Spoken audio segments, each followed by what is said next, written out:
And welcome back to Dwain Woode MD Live. Tonight, we're not talking about grinding harder. We're talking about building a system that withstands life's pressures. Because every one of us will face stress. The question isn't whether stress comes.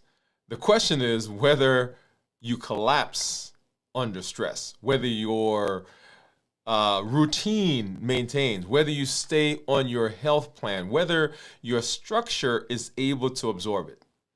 In health, in metabolism, in routines, in fasting, in the things that we do, resilience isn't luck, it's design. And tonight we're going to show you exactly why it matters.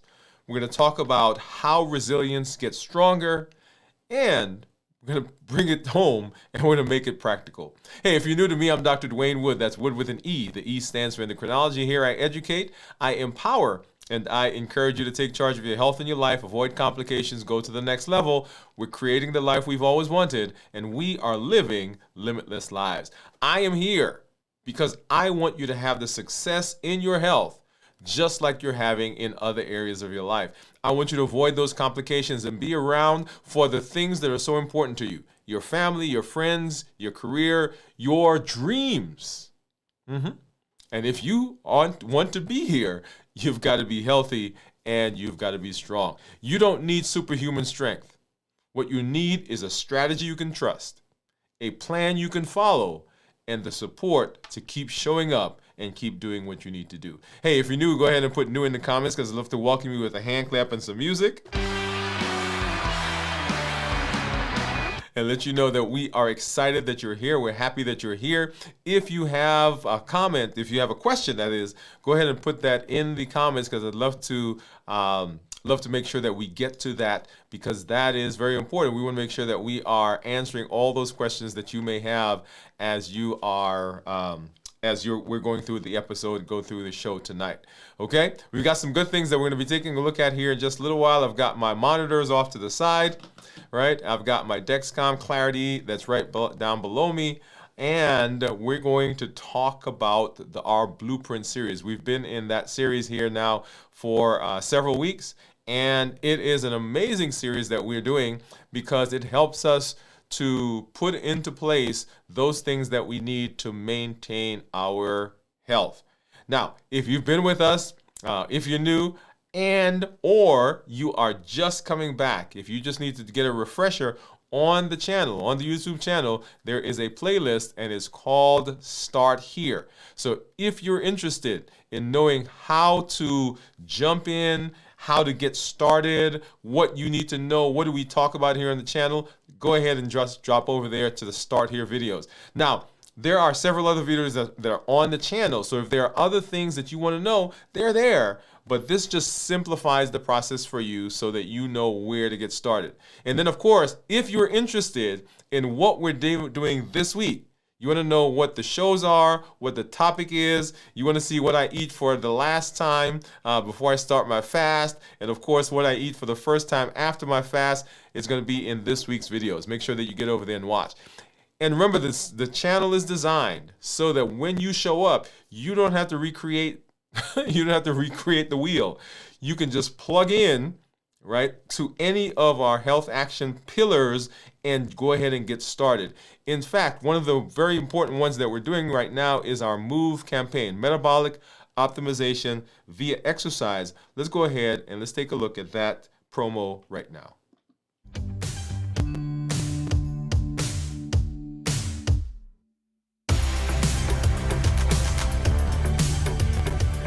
Welcome to MOVE, Metabolic Optimization via Exercise. This isn't just about workouts. It's about moving your body, moving your habits, and moving your life forward. Each episode builds consistency, strength, and resilience step by step. I'm Dr. Dwain Woode, and together we're writing the story of health, transformation, and limitless living. This is MOVE. Let's get started.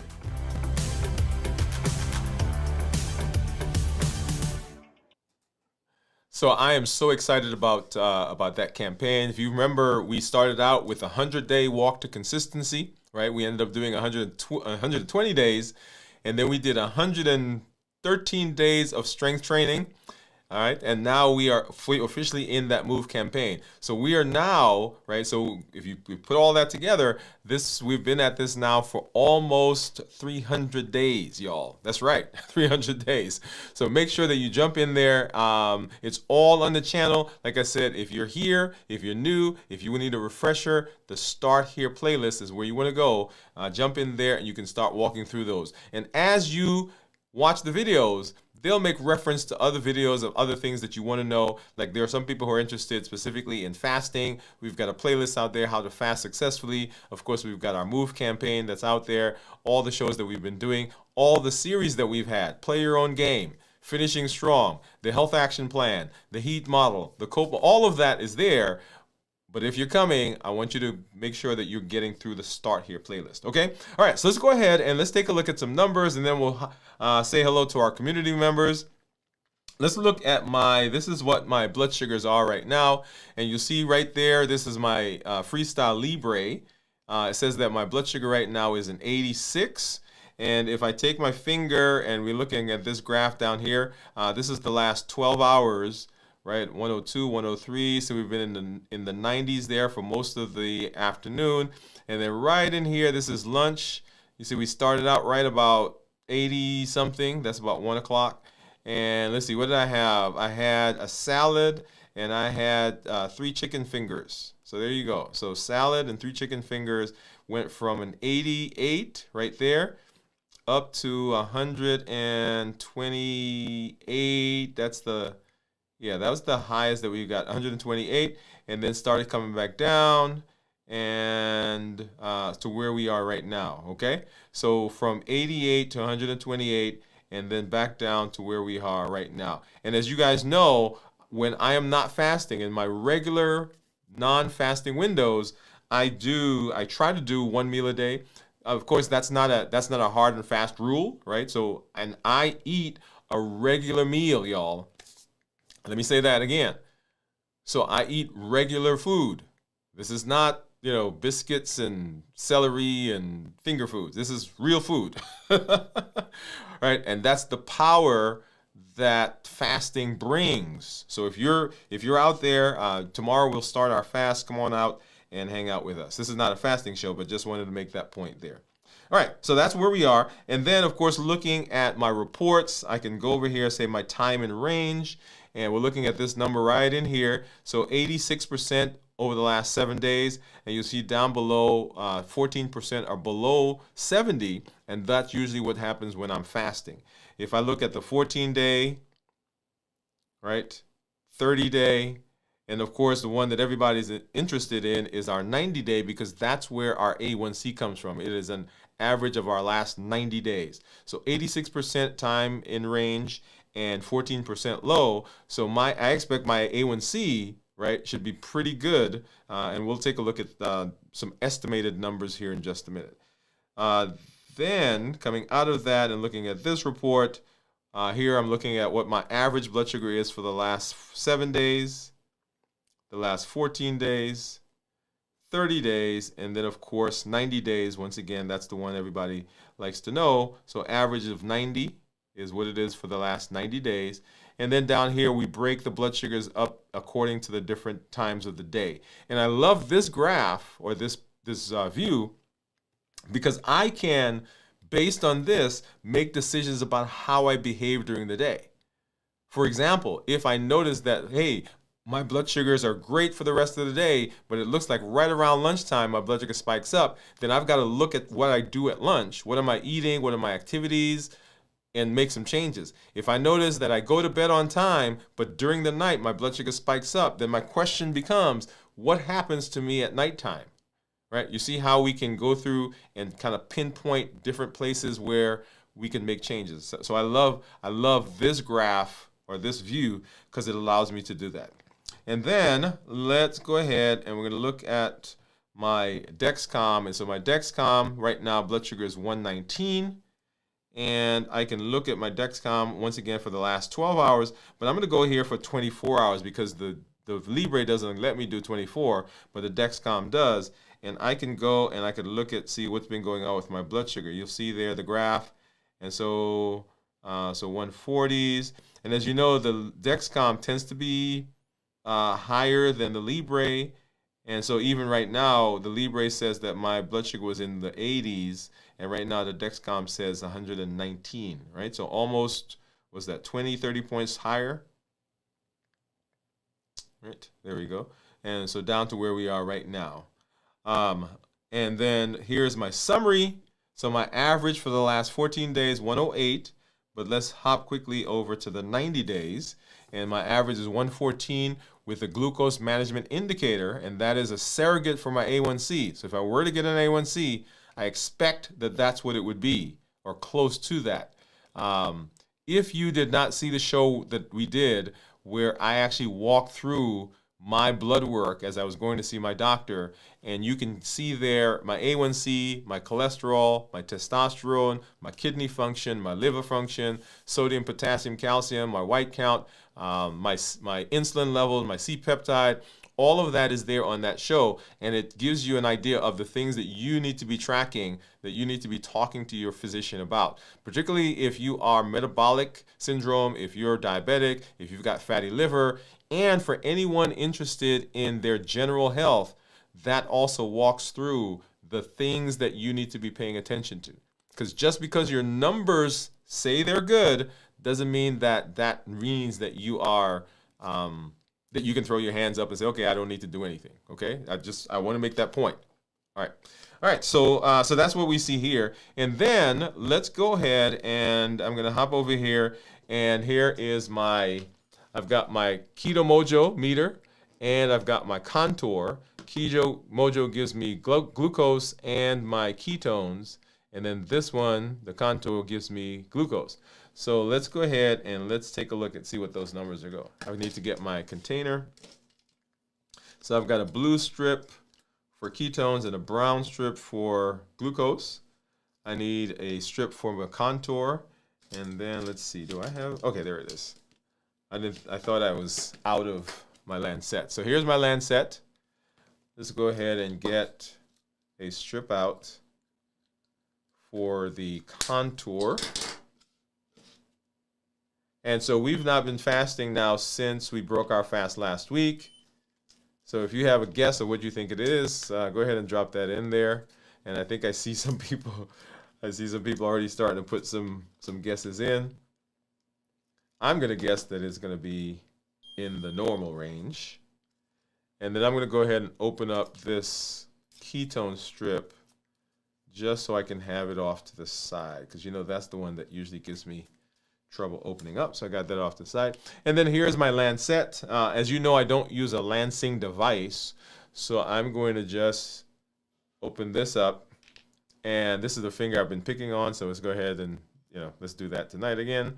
And ow, ow, ow, ow. And let's see, that should have given us a pretty, well, it's a good drop, not a brisk drop, but enough for us to get started. Let's get that into the Keto Mojo. We need another drop for the Contour. Now you'll see there that the Keto Mojo says I'm 97. Let's go back to this view. The Contour says I'm 105. The Keto Mojo says, the Dexcom says I'm 118. So they're all kind of different right now. And then let's go ahead and get this one out. Get the ketone strip in there, and we'll go ahead and see what that shows. I see someone out there saying low, and I'm anticipating that as well. So Kenti, thank you. All right, let's see. Here we go. 9, 8, 7, 6, 5, 4, 3, 2, and 1. And low. Right, so there you go. So Kenti, you got it. So let's go ahead and let's see if we can get it synced up in the app. All right, let's see if that'll work. It's been giving us some trouble the last couple of times that we tried this. We'll see if it'll pull over. Yeah, and there it is. It did pull over. So let's do this. Let's go to this view. Okay, So when we talk about ketones, remember ketones that are less than 0.5 are considered normal, which is mine is low, so less than 0.5. 0.5 to 1.5 considered nutritional ketosis, and then 1.5 or above 1.5, that is considered therapeutic ketosis. So we're in the normal range right now. And so I always want to do that at the beginning of the week so that you guys get to see what happens as we go through the week, as we start fasting. So tomorrow we'll start fasting. Of course, on Wednesday, we'll do our 24-hour check-in, 36-hour check-in, 48-hour check-in, 56-hour check-in, and of course, when we break the fast on Friday, we'll do a complete review of fasting. So make sure you guys come out and you are here for that. Okay, now let's go ahead and let's say hello to some of our community members because I see you guys out there. And let's see, let's go to this one here really quickly. Let's see, and I see Gian says, "Hi, doctor. What's up, Gian? How are you? Thank you for coming through." Gian says, "Hi, LLG." Darnell Laurie, "Hey, man, what's up?" Darnell is new to us, y'all. Man, this is, flashback, dude. What is happening?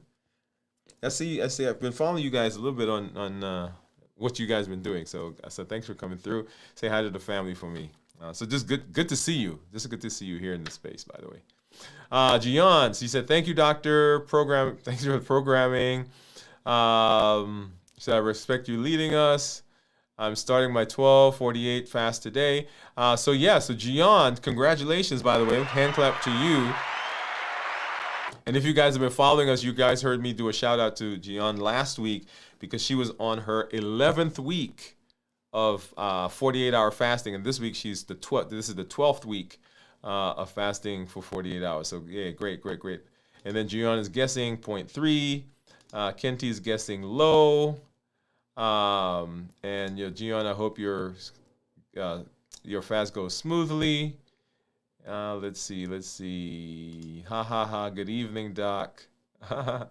Thank you, Kenti. Yeah, Kenti got it right on the nose. But I anticipated, Kenti, right? So we anticipated that's what it would be. So I don't see one of our other community members out there right now, but if you are eating a ketogenic diet, or if you are eating a fasting mimicking diet, or even if you're in fasting and you're intending to be in ketosis, then one of the tricks or keys to the benefit of ketosis is when you break the fast, you want to try to maintain ketosis as long as possible. And so when I break my fast on Fridays, I tend to extend that ketosis as much as I can into the weekend. I don't eat a ketogenic diet in my non-fasting window. But that's a whole another conversation that we'll need to have at some point, okay? And Kenti said, "Yep, correct." Awesome. All right, so let's go ahead, y'all, and let's hop into our discussion for tonight. This is going to be a good one as we continue our series on blueprints. Let's go ahead and do that right now.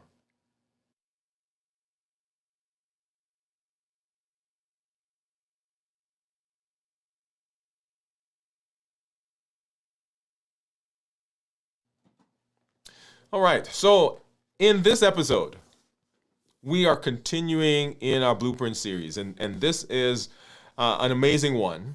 But I want to start tonight with a story. And I want to start with, and this is a moment that I will not forget, and I have not forgotten. So years ago, I was talking with one of my patients, longtime patient, a guy who had diabetes, type 2 diabetes, whose control was exceptional. When I say exceptional, very good. So his numbers were controlled. His weight was down. He looked calm and healthy. And he comes in one day, and so I'm sitting there and we're talking with him. And I asked him. I said, "Man, what is the secret? What is your secret to maintaining good health?" And he said, "I realized that it wasn't about motivation." He said, "I want to be here for my family." He said, "I want to be alive for the people who depend on me. I have a daughter," and she was young at the time. He said, "I want to be here if she gets married, when she gets married, to walk her down the aisle one day. And then he said these words, and this is the crux. He said, it's the responsible thing to do. And that line never left me because it made me confront something in my own life. For years, I had the information. I had the medical training. I had all the knowledge about metabolism and hormones and nutrition, you name it. But it didn't make a difference because I didn't have the structure to maintain it. And without structure, my blood sugars were up. And you guys have seen those. My weight was up. My health was drifting. I began thinking about my son Blake with those words. And suddenly my responsibility moment clicked.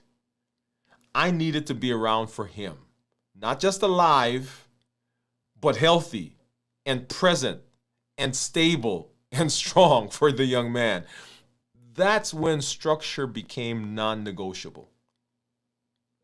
That's when I realized resilience isn't about being strong. It's not your inner strength. It's about having a system strong enough to carry you when life gets heavy. And that's what this is all about. That's our conversation in this episode. So let's talk about why resilience really matters. All right? So let's shift from the story. Let's talk about what this means. And tonight we're answering one simple question. And the question is essentially this: why do some people crumble under pressure while others stay steady? Others stay consistent. Others stay grounded even when life gets loud. Because you've seen it. Two people start at the same point. Same tools, same instructions, same goals, and yet one stays the course and the other falls off. And it's not willpower.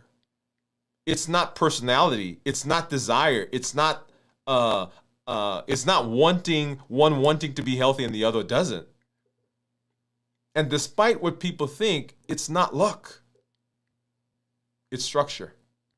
Structure creates resilience. Resilience protects progress. And progress, consistent, steady, reliable progress is what builds a limitless life. So I want you to take a breath with me right now. Because for 6 weeks now, or 6 episodes, we've been designing the blueprint for your health, the blueprint for your life, the blueprint for your routines, rhythms, your decisions, your direction. And tonight, we are going to stress test it. Because here's the truth. No one likes to talk about this. A blueprint that can't endure disruption is a blueprint that can't sustain transformation. Because disruption is going to happen. And you already know why. Because life isn't smooth. Life isn't predictable. Life doesn't wait until you're ready. Life doesn't give you one thing at a time, and when you get through that, then it gives you another. What happens usually is when one thing comes, then another comes, and then another, and another, and another. And just when you think you're coming out of one thing, something else happens. Stress comes, emotions come, distractions, disruptions come, old habits come knocking. And the people who stay healthy, the people who improve their diabetes, who master their rhythms, who master their weight, who maintain structure long term, who stay consistent without restarting every Monday, they aren't the ones that are perfect. They aren't stronger than everybody else. They're not smarter than everybody else. They're the ones whose structures carry them when the motivation disappears. And this is resilience. Not toughness, not gritty not grit, not gritting your teeth, not who can hold on the best, not pushing through harder. Resilience is about the ability to stay aligned even when pressure is applied. It's the blueprint that holds its shape while everything around you is shifting. And here, we're going to learn about what that means and how do we go about building. So why does it matter? It matters because that is the crux of why we have people who improve in their health and have long-term success, and people who don't and don't have long-term success. So let's talk about the science of resilience.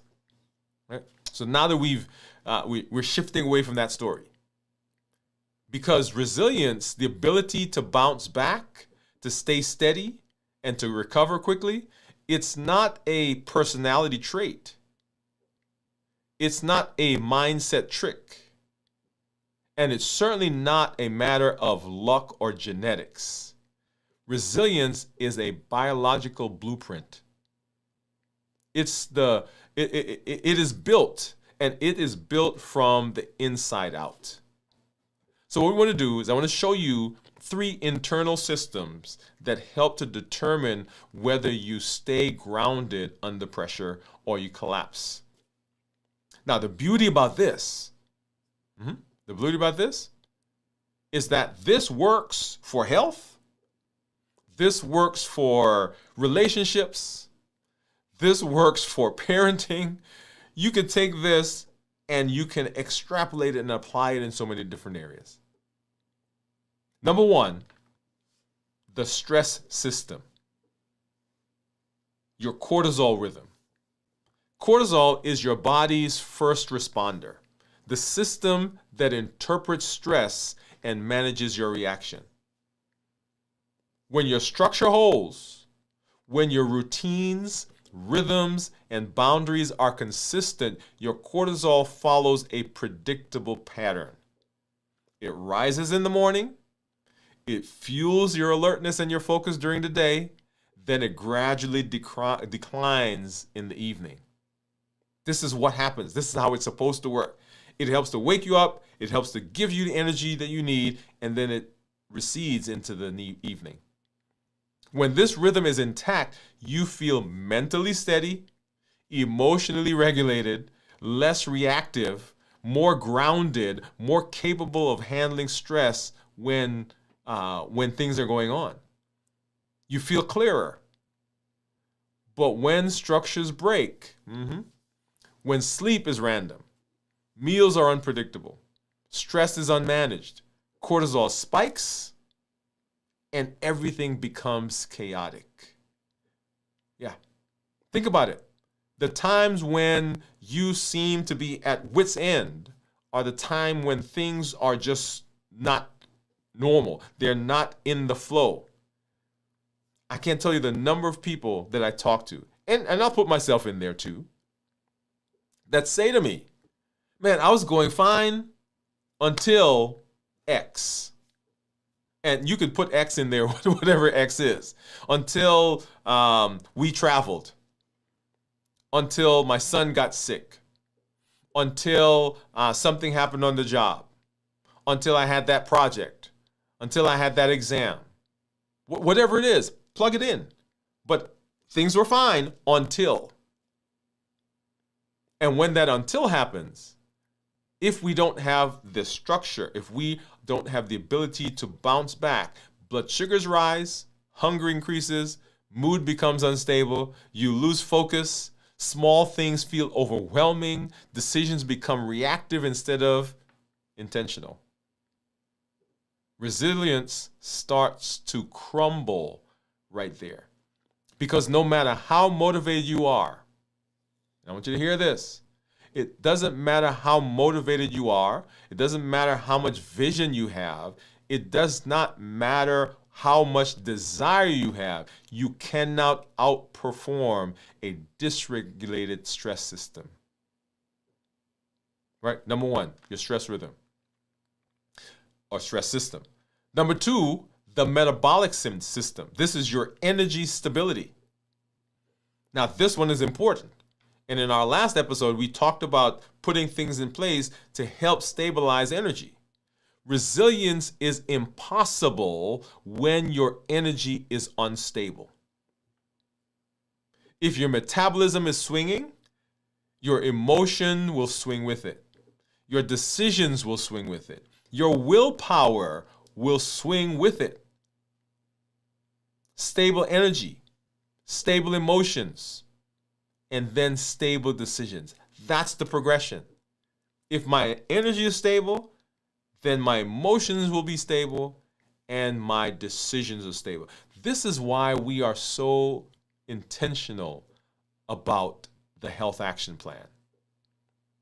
Why we're so intentional about walking and fasting and balanced bites and hydration and rest and all the things that we talk about. Not for the sake of the numbers, but for the sake of stability. A stable metabolism gives you a stable foundation. It's all about you and the blueprint and the structure, especially when life applies pressure.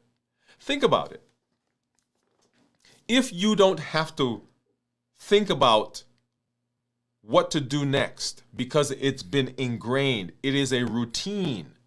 When life comes, it may cause some flexibility. It may blow you, but the routine is already built in. Our mind, our brain will go to the point of least resistance. And if you have to, in that moment, make a decision about whether you're going to go walking or not, in that moment, guess what you're going to do? You're not going to go walking. I'll tell you that. This is your brain's ability to fall into place when there is a pattern that's already built. And then the third is the cognitive system. Executive function.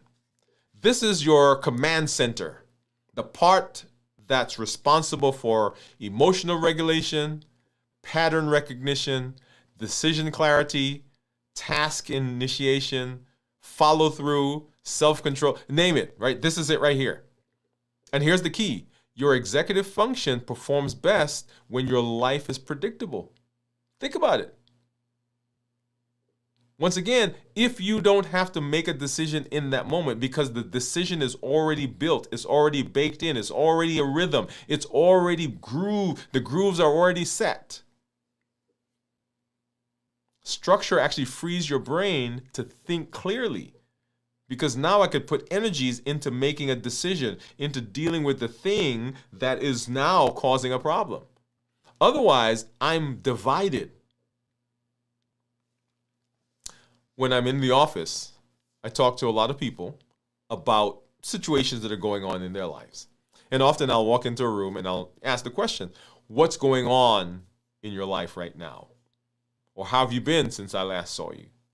And people usually think I'm asking that question simply to be cordial or making small talk. And I mean, part of it is small talk. But I understand that because of what I do, and because of the countless patients that I've seen, I understand the impact of life on health. The impact of life on metabolism and blood sugars and weight. And so I will talk with them, and what I find is that they are dividing their energies. So something real life is happening. And at the same time that they are fighting real life and dealing with real life, they're over here also trying to, at the same time, put structures in place for their blood sugars, for their eating, for their exercising, because it wasn't there before. And they realize, hey, my blood sugars are going up. And at the time, they're trying to put that in place at that moment, but their energies are being divided. And so they're losing on both fronts. They're overwhelmed because they don't have enough energy to deal with the crisis or whatever is going on in the family. And they're worried over here because they didn't have a structure that's keeping their blood sugar or their weight or their whatever under control. So when there is a structure that's built, that's already in place, it frees your mind to now deal with the stuff that's happening. It gives you capacity. We're going to talk about that in just a minute. When your routines are consistent, your boundaries are defined, your rhythms are steady, it frees the brain. It allows you to do and to experience and to put energy into the thing that's going on right now. Your brain doesn't have to fight to stay online during stress anymore. It's kind of like getting in your car and you're going to work or you're going to somewhere that's very familiar. You get in the car and before you know it, you're there. You didn't have to use brain power to get there. In fact, you're probably thinking about something else. I know that happens to me. I'm already at work. And sometimes if I'm not careful, if I'm going to a different place, I'm so used to getting in the car and going to work that my body begins taking me there. It's like, oh, I'm not going there today. Why? Because it's routine. It's built in. The brain will say, I know what to expect. I know what comes next. I know how to respond. That right there, that is resilience. Because resilience is not a feeling, y'all. It's a biological outcome of structure. Resilience is not a feeling. So now that you understand the science of it, let's show you how this plays out. Show you how this plays out. Okay? Let's talk a little bit about the framework that we're talking about, this resilience framework.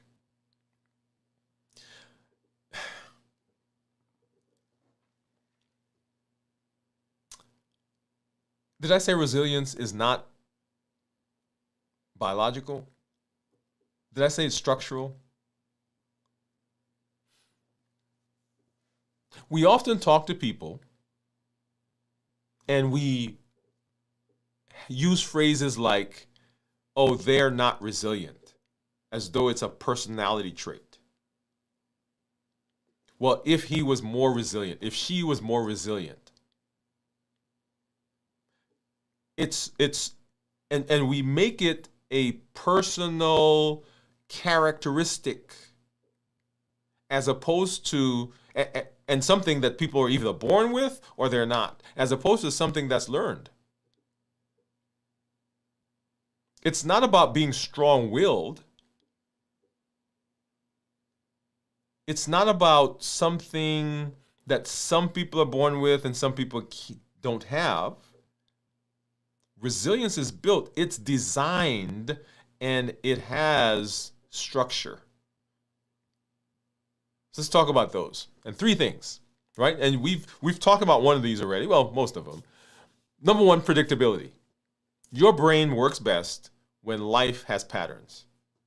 There are thousands of signals that come to us at any one time.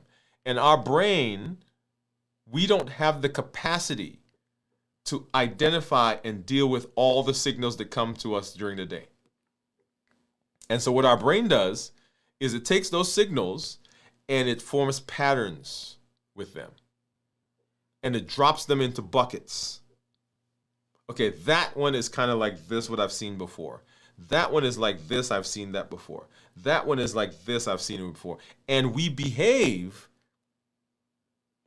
to groups of things in the same way. So an emotion or the way someone talks to us, or we see something that reminds us of something that happened in the past, and we respond to that thing the way we would respond to everything in that bucket. And so we've categorized things into these patterns. And so the brain is always looking for patterns. Your metabolism works best when your eating has a pattern. I anticipate this is what's going on, so my all the hormones are changing at a particular time. Your emotions calm down when your day has a pattern because it knows what to expect. Predictability lowers the background noise of life. It quiets the static. It reduces the unknowns. Your nervous system is constantly scanning. And when it sees things that are familiar, then it begins to say, okay, I'm good. This is why structure helps. This is why structured meals help blood sugars. This is why structured bedtime helps cortisol. This is why structured routines help your mood. Predictability tells your brain we're safe. We've been here before. We know what to do. When predictability rises, stress responses fall. So number one is predictability. Number two is capacity. Wow. True strength isn't measured by how much you can suffer. It's measured by how well you recover. You said it again. True strength isn't measured by how much you can suffer, how hard you can be, how much you can hold on. It's measured by how well you recover following life happening. Because endurance without recovery isn't resilience. It's depletion. Capacity grows when structure grows. When you hydrate on purpose, hydration. When you sleep with intention. When you fuel your body with the fuel that it needs consistently. Even in our community, as we fast with rhythm. And when we create space for your mind to reset, that's called rest and recovery, your internal capacity rises. And capacity is what lets you bounce back.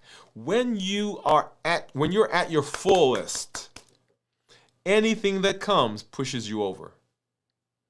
But when you have capacity, you can absorb when life happens. Notice the same thing happened, but you are more resilient because you have the capacity. When your structure is strong, you don't break, you bend, and you absorb it. So number one is predictability. Number two is capacity. And then number three is flexibility. Resilience is not rigid. It's not perfection. It's not I have to do everything exactly right. Flexibility is controlled adaptability. It's the ability to shift, to adjust, to respond without falling apart, without judgment, without self-incrimination. It's being able to say, today isn't going as planned, but I'm still staying in there. I'm still staying in my rhythm. My morning wasn't successful, but my decision doesn't have to be. Something disrupted me, but it doesn't have to derail me. Flexibility is the difference between a structure that snaps and a structure that absorbs force and stays standing. And that's what resilience feels like in real life. Predictability builds calm. Capacity builds stability. Flexibility builds strength. So those are three foundational ideas that I want to make sure that you get. Right? So predictability, capacity, right? The ability to absorb, and flexibility. That's where resilience gets its power. So, where does resilience break down for most people. Right? And there are probably about 5 different places where it breaks down. So if resilience is built on predictability, capacity, and flexibility, we also need to be honest about the places where resilience breaks down, because people don't fall apart randomly. We fall apart predictably in the same places for the same reasons over and over and over again. Right? How many times have you said to yourself, man, there it is again? And so there are 5 major places where this happens. Let's walk through them together. Number 1 is rhythm disruption. When your morning rhythm breaks, your momentum breaks with it.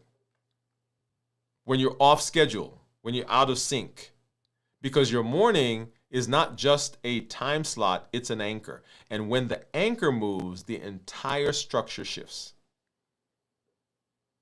Inconsistent mornings, inconsistent waking up, inconsistent progress. This is why blood sugars, for a lot of people, will spike and they appear chaotic in the morning during the day.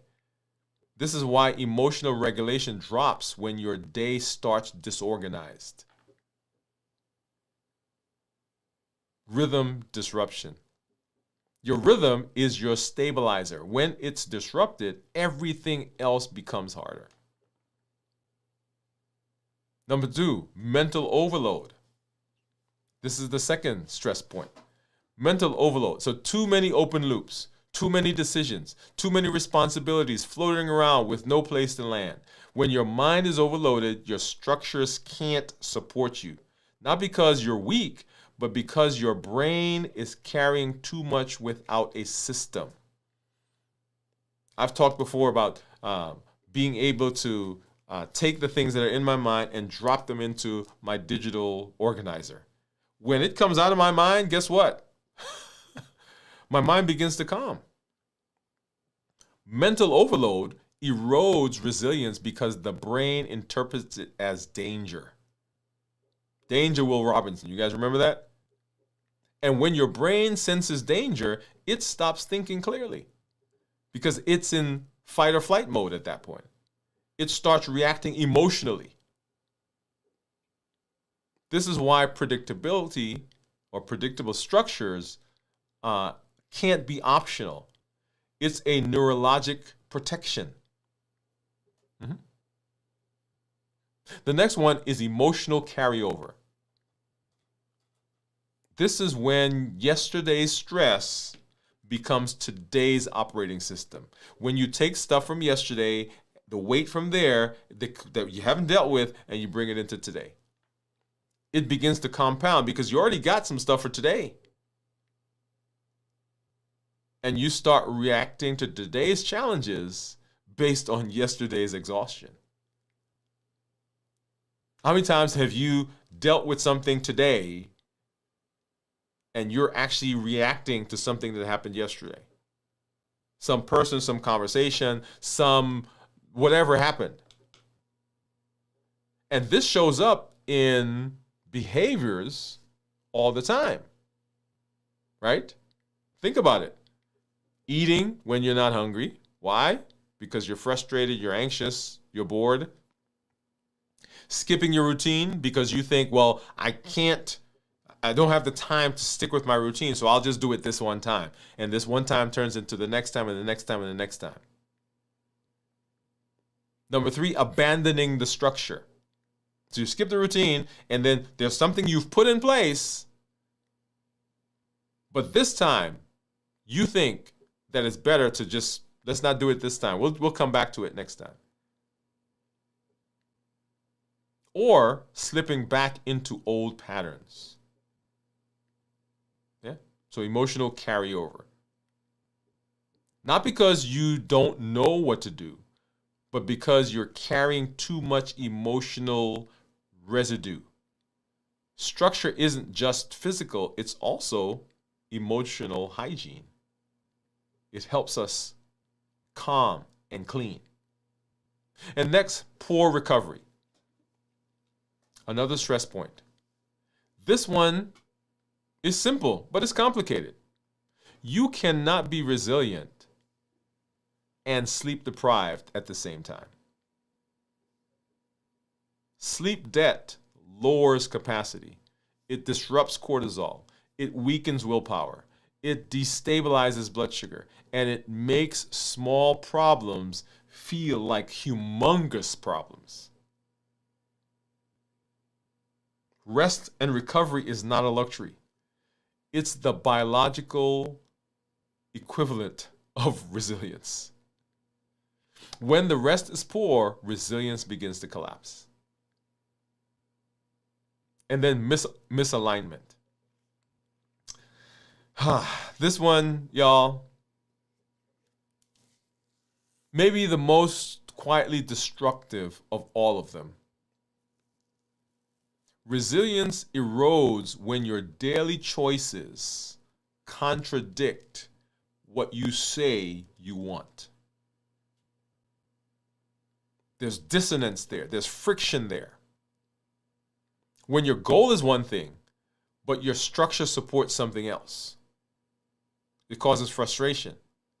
And the more often those contradictions happen, the more exhausted, the more discouraged, the more unstable you begin feeling. Misalignment isn't a moral failure, it's a structural gap. It simply means that your blueprint that you've put together, the one that you're using, doesn't match the life that you're trying to build. And they don't mix well. So when you see this, it's not a failure, it is a structural gap. And once you see that gap, you can then begin to redesign it. So let's now talk a little bit about a toolkit. Right? I want you to just give you some tips. Now we understand why resilience is important. We understand the science of resilience. We now know how to build resilience. We know where resilience begins to break down. Let's talk about how do we go about on a daily basis strengthening resilience. 3 tools that I want to give you, that I want you to walk through. And let's do them one at a time. Number 1 is what's called a boundary block. Boundary block. This is the most powerful tool in the entire framework. It is one protected space in your day. I think I've mentioned before that I've got several patients, but one in particular I think about, who blood sugars were erratic and weight was going up, fatigue, just felt out of sorts. And so what we came up with was a time during the day, 2 times actually, 5 minutes each time. And those 5 minutes were hers. And what she needed to do was to carve that 5 minute out and say nothing else during this time. She had to talk to her team. She had to talk to her family. She had to talk to herself. And so twice a day for 5 minutes, she got away and she decompressed.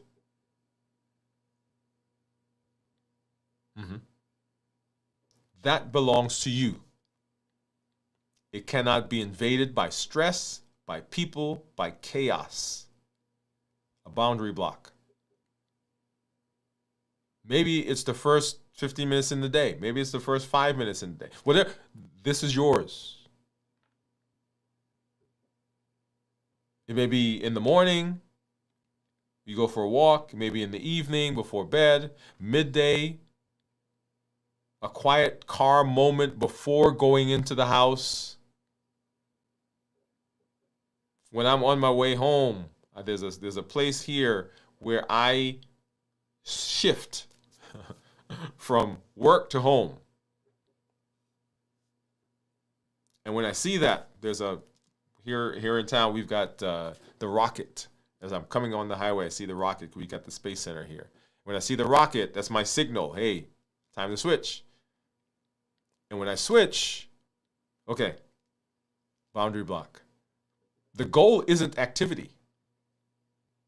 The goal is the boundary. Why does this matter for health? Because a consistent boundary stabilizes your cortisol. So my brain, when I see that, when that time comes, I begin to calm. It anchors your nervous system, signals your brain, we are safe, we are in control. Your body performs better, your decisions are sharper, your emotions are settled. A boundary block is not a luxury. It's an internal authority by design. 1, boundary block. Number 2 is a regulation reset. We've talked about the COPE model: clarify, observe, pause, and execute. This is a 1-minute breathing sequence that immediately begins to shift the stress system out of reactivity and into regulation. We've talked about box breathing before. So inhale for 4 seconds, hold it for 4 seconds, exhale for 4 seconds, and hold it for 4 seconds. And repeat that 3 times. What we're doing is we're just taking a moment. This activates the parasympathetic system. It calms the body. The parasympathetic system is the calm pathway. It's not the fight or flight. It's the other one. It lowers cortisol, steadies your heart rate, and reduces the background noise in your brain. It's not meditation. It's not mindfulness. This is a neural recalibration. Take 60 seconds.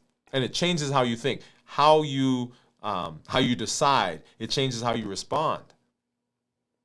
You want to use it before eating, before meetings, before stress. You got to practice it prior to the event. And then the third one is the rhythm anchor. The rhythm anchor. One non-negotiable habit that you commit to every day. Not 10 habits, not a long list of I shoulds, just one anchor. Because one anchor is worth more than 10 intentions. One of the things I've asked people to do is come up with a non-negotiable. Maybe yours is a food non-negotiable. Maybe it's a movement non-negotiable. Maybe it's a rest and recovery non-negotiable. Whatever it is. One anchor. What's going to be your anchor?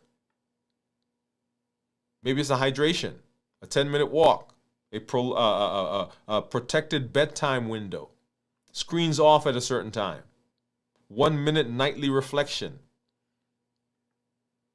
laying out tomorrow's clothes. Right? The anchor doesn't have to be a big one. It just has to be reliable. The brain wants reliability. Because when one thing is stable, everything else becomes easier to regulate. Rhythm creates predictability, predictability creates calm, and calm creates resilience. Resilience is built in the calibration, not in the crisis. You don't have to be strong in the moment that life hits. You become strong in the moments you designed before life hits. Come on. I want you to hear that. You don't become strong in that moment. What's revealed in the moment is the strength that you developed before because of the design that you put in place. You don't succeed late at night when you're lonely and you're stressed by not eating the ice cream, the cookies, the candy, and the cake. You succeed in that moment because of what you did earlier in the day to deal with the loneliness and the frustration and the emotions. But we've convinced ourselves that if we can somehow get through the moment, man, I was so strong that I didn't succumb. Luck. But when you put something in place, when you put the structure in place, It's no longer luck. It's no longer happenstance. It is that the structure that you had in place took you through and helped you to be successful. Now, there is a place for all that we've just talked about. And what I want you to do is I want you to do this. I want you to begin thinking to yourself, where in my life have I been successful? Where is there a structure that I have been using that has worked for me? And where have there been places where I can use more structure? I want you to begin processing that. And our takeaway for this conversation is this: that structure is what allows you to remain strong even when life becomes unpredictable. It is structure that gives you the ability to stay. It is the structure that helps you to be resilient. It is not a personality trait. It is not something that you're born with. So we saw something important. Resilience isn't built during comfort. It is revealed during challenge. It's not intensity. It is a matter of consistency. It is a matter of putting things together in a way that keeps you going when life has its thing. And life is coming. Life is there. Life is functioning. Life is ongoing. Years ago, when I began rebuilding my own health with my diabetes, losing weight, restoring energy, it wasn't about the numbers. It wasn't about the mirror. It wasn't even about discipline. It was about Blake. I told you the patient who said it's the responsible thing to do. I wanted to be around for him. And the way things were going, that was starting to be questionable. I needed to be present. I needed to be strong. And not just physically, but mentally, emotionally, consistency. That was my why. And structure was the way. So I had a why that was strong enough. And the structure was what allowed me to do what I needed to do to fulfill the why. So hear me. You don't build resilience for the hard moments. You build it for the people. You build it for the why. You build it for people who depend on you. You build it for the person you are becoming. You build it for the life you want to live. And as always, when the rhythm, the alignment, and the structure all sync, then we get to live a limitless life. We'll continue our Blueprint series. Come on back and join us as we continue working and talking about what we put in place to keep us successful as we move forward into a limitless life.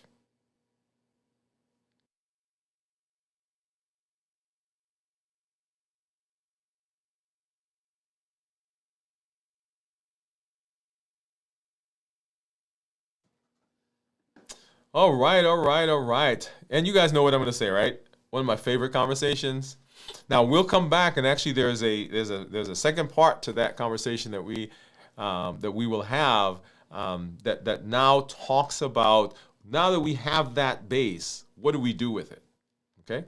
So we're gonna come back and we're gonna do that. We'll do that on next week as we do part 2 of this resilience conversation. But most people do not have challenges in their health and in their life in general because they just don't care. Like I've said this, I don't know how many times I've said this. Nobody wakes up in the morning, and it is the rare person, I shouldn't say nobody, because maybe there is somebody, but I can't think of why. Nobody wakes up in the morning and says, today I'm going to do everything I possibly can do to make my health worse. That's not a thought. But every day we wake up and we do everything possible to make our health worse. We skimp on ourselves. We give all of our energies away to other people. We say, okay, I'll get back to my routine after I get through this, after I finish the project, after I get the raise, after I take care of that person. And we get what's left. And as you heard, capacity, when you're full, you can't take anything else. When your stress level and your frustration and your disappointment, when you're full, anything else that comes pushes you over. And we've got to have predictability, we have to have the capacity, and we have to have flexibility if we're going to be successful. All right, so let's go ahead and let's hop back over, and I see some of our community members there. Let's see, where were we? Let's go. Okay, let's jump right here, because I think I see. Okay, Kenty was saying that correct. So guessed properly, or guessed the correct number. And Jennifer is saying, howdy y'all, what's up, Jennifer? Hi, Jennifer from Gian. Hello, my friends. What's going on, Steve? Hey, man, thank you for coming through. Gian saying hi to Steve. Hope you all are well. Hope you are well from Kenty. Yes, Steve. I know you mentioned a couple weeks ago. Hope you are doing well. Just wanted to shout out to you. Gian says, Steve, hope you're feeling better. Yeah. And Lynn says, I love his you love my acronyms. Okay. Now, which one in particular, Lynn? Gian says, hi, Lynn. She said, I came back here. His uncommon sense on my wall. It says, urges are not commands. I like that one. Urges are not commands. Okay. And Steve says, I feel good. So excited. Yeah, Steve, I'm glad that you are, glad that you are doing better.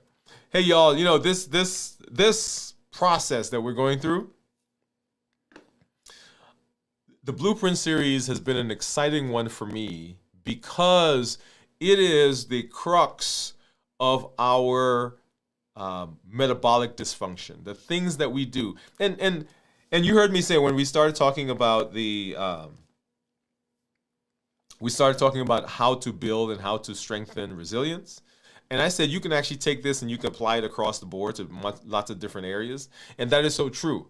The reasons why people don't do the things they know to do are all the same. Let me say it again. The reasons why we don't do the things that we know to do are the same. Is because there's not a structure. There's not a structure that's been ingrained. And I've told the story when I talk to friends, people who are in military, when I talk to patients, when I talk to clients, law enforcement even, and they say to me, the way you respond in an emergency, in a situation, is the way you practiced. I want you to hear that. When you go to a new job, they train you. Why are they training you? Even if you've done the job for 10, 20, 30 years, when you get to a new job, they train you on that job. Why? Because they do something maybe a little differently. And the training is what's important. And this process that we're going is how do we train ourselves so that in the everyday we respond the way we want. If you don't train, come on, if you don't train, It's not going to happen the way you think it's going to happen. And you heard me say recently that I want you to have the same successes in your health, just like you're having in other areas of your lives. Why are you successful in your job? Because you trained and you studied and you worked for the job. You figured out the routines for the job. Let's do the same thing for our health. The two most valuable things that we own: our time and our health. Are you managing your time appropriately? And are you doing what you need to do for your health? Our Triple E formula for success says that we educate, we empower, and we encourage. We educate with the shows, with the blogs, with the podcasts. We empower with the tools that we learn, and we encourage with the community that you are a part of, that you are helping to build. I'm always excited when I get to come hang out with you all and see the benefits that you're getting and see the successes you're having in your personal lives. When you come, I want you to share that with us. Let us know where you are, what you're fasting. Let us know the successes in terms of weight loss, the blood sugars, getting off of medication, all the things that are happening. We want to know. And we also want to know some of those places that you're having some challenges. Because the story that you tell, the question that you have, the place that you're having some challenges, when you figure that out, that may be the very same answer that somebody else needs. So thank you for coming through. We will be back as we continue our fast for this week. We'll have our tomorrow. If you come on, you'll see what I eat for the last time before I get into this week's fast. We'll of course have our pop-up on tomorrow, on Wednesday. On Wednesday night at 9 p.m., we'll have Dwain Woode, MD, as we do our 33-hour check-in.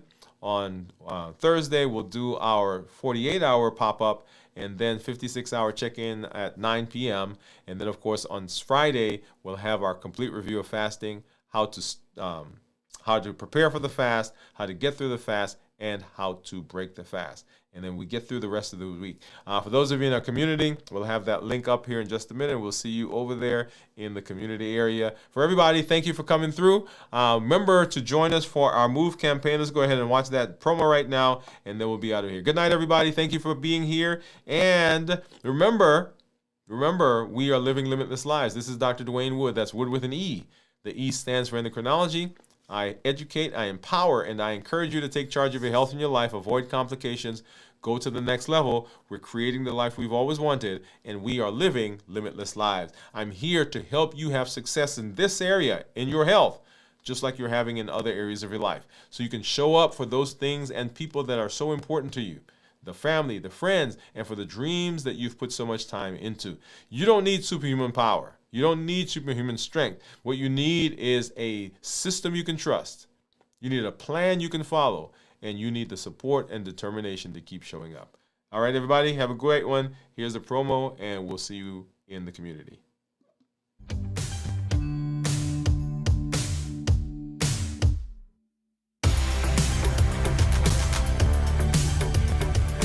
Welcome to Move, metabolic optimization via exercise. This isn't just about workouts. It's about moving your body, moving your habits, and moving your life forward. Each episode builds consistency, strength, and resilience step by step. I'm Dr. Dwain Woode, and together we're writing the story of health, transformation, and limitless living. This is Move. Let's get started.